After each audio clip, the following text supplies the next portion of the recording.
আসসালামু আলাইকুম বন্ধুরা। আজকে আমরা দেখব যে কিভাবে আমরা আমাদের হোয়াটসঅ্যাপের যে প্রোফাইল পিকটি আছে সেটা চেঞ্জ করব।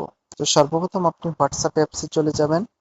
দেন এখানে উপরে সবার উপরে থ্রি ডট আছে, থ্রি ডটে ক্লিক করবেন। তারপর এখানে সেটিং এ ক্লিক করবেন।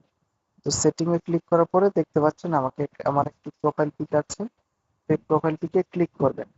তারপর হচ্ছে আপনার যদি প্রোফাইল পিক নাও থাকে আপনি এখানে ক্লিক করবেন।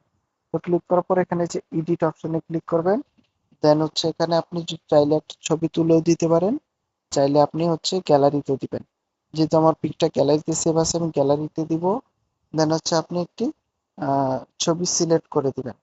তো সাপোজ হচ্ছে আমি এই ছবিটা দিতে চাচ্ছি, তো এটা আমি সিলেক্ট করলাম।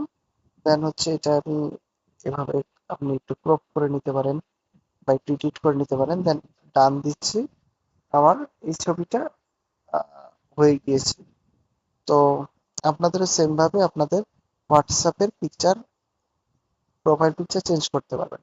আর যাদের প্রোফাইল পিকচার নেই তারা নতুন করে সেম ভাবে প্রোফাইল পিকচার দিতে পারবেন। আশা করি ভিডিওটি দেখে অনেক কিছু শিখতে পেরেছেন। তাই আমার ইউটিউব চ্যানেলটি সাবস্ক্রাইব করে আমার সাথেই থাকুন।